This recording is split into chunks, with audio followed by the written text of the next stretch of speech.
మూసీ నది అభివృద్ధి ప్రాజెక్టుకు సంబంధించి రాష్ట్ర ప్రభుత్వం ఇటీవల పవర్ పాయింట్ ప్రజెంటేషన్ ఇచ్చింది.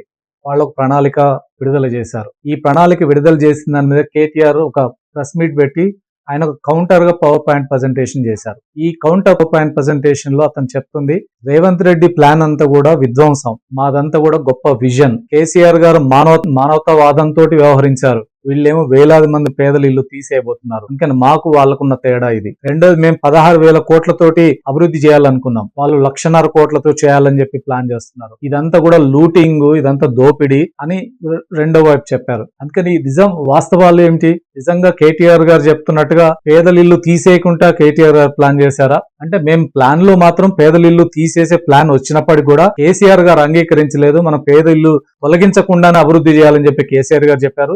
చెప్పిన తర్వాత మేము మార్చేసుకున్నామని చెప్తున్నారు. ఈ మాట మీరు ఇప్పుడు చెప్తుండ్రు కేటీఆర్. మీరు 2023 డిసెంబర్లో మీరు అధికారం నుంచి తొలగకంటే ముందు ఎప్పుడైనా ఎక్కడైనా మేము పేదల్ని తొలగించకుండా మూసీని అభివృద్ధి చేస్తాం, ఆ ప్రణాళిక తయారు చేశామని చెప్పి ఎప్పుడైనా ప్రకటించారా? ఏ రోజైనా ఏ పత్రికలోనే ఇట్లాంటి స్టేట్మెంట్ వచ్చిందా? మీ ప్రణాళిక ఆ రకంగా ఉందని ఆ రోజు చెప్పలేదు, ఈ రోజు చెప్తున్నారు. ఆ రోజు కేసీఆర్ గారు ఒప్పుకోలేదనే ప్రకటన ఎప్పుడు చేయలేదు, ఇప్పుడు ఆ మాట చెప్తున్నారు.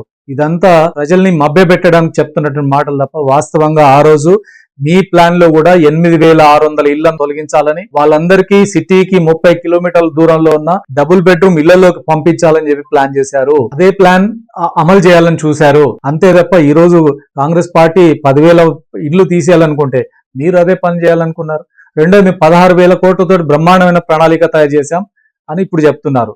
మీరు మూసీ రివర్ డెవలప్మెంట్ కార్పొరేషన్ ఏర్పాటు చేశారు. MRDCL కి ఈ 10 ఏళ్ల కాలంలో మీరు ఎన్ని నిధులు ఇచ్చారు? మొత్తం చూస్తే 20 కోట్లకు మించలేదు. మూసీలో ఏమైనా అభివృద్ధి జరిగిందా? 10 ఏళ్ల అధికారంలో ఉన్నారు కదా, మరి 10 ఏళ్లలో మీరు ఏమేమి అభివృద్ధి చేశారు? మూసీలో మురుగు కంప ఏమైనా తగ్గిందా? మూసీలో ఏమైనా ఆరోగ్యకర వాతావరణం వచ్చిందా? మూసీలో ఏమైనా ఆక్రమణలు ఏమైనా తగ్గినాయా? మూసీ ఎక్కడన్నా 10 ఏళ్ల క్రితం ఇప్పటికీ ఇంకా వరస్ట్ గా తయారైందా? ఏమైనా గొప్పగా మారిందా? ఏం చెప్పదలుచుకున్నారు? ఏదో పవర్ పాయింట్ ప్రజెంటేషన్ లో అందమైన బొమ్మలు తీసుకొచ్చి, కన్సల్టెంట్ ఇచ్చినట్టు గ్రాఫిక్స్ తీసుకొచ్చి చూపించి ఈ రోజు కూడా జనాల్ని మోసం చేయాలని ప్రయత్నం ఈ రోజు కేటీఆర్ చేస్తున్నారు. కాంగ్రెస్ పార్టీ ఏం చేస్తుందో భిన్నంగా ఏం లేదు. రెండు ప్రణాళికలు ఒకటే, ఇద్దరు ఒకే రకం. బఫర్ పేరుతోటి భూములు సేకరించాలి, పేదల ఇల్లు తీసేయాలి, 1,000 కోట్లు ఖర్చు పెట్టాలి, కానీ అల్టిమేట్ గా ఏం జరగలేదు ఈ రోజు కూడా. అందుకని గత 12 ఏళ్లుగా చూస్తే మూసీలో ఏ మార్పు జరగలేదు. అందుకని ఉన్నది ఉన్నట్టుగా మాట్లాడుకోవాలి, వాస్తవాలు మాట్లాడుకోవాలి. అందుకని మూసీ అభివృద్ధి అనేది ఖచ్చితంగా మూసీని ప్రక్షాళన జరగాలి, మూసీలో అభివృద్ధి జరగాలి, మూసీలోకి వచ్చి మురుగునీరును, కెమికల్ వాటర్ ని రాకుండా ఆపాలి, ప్రహరీల నిర్మాణం జరగాలి, పర్యావరణకు అనుకూలంగా మారాలి, దానికి అవసరమైన పద్ధతులు ప్రభుత్వం ముందుకెళ్లాలి.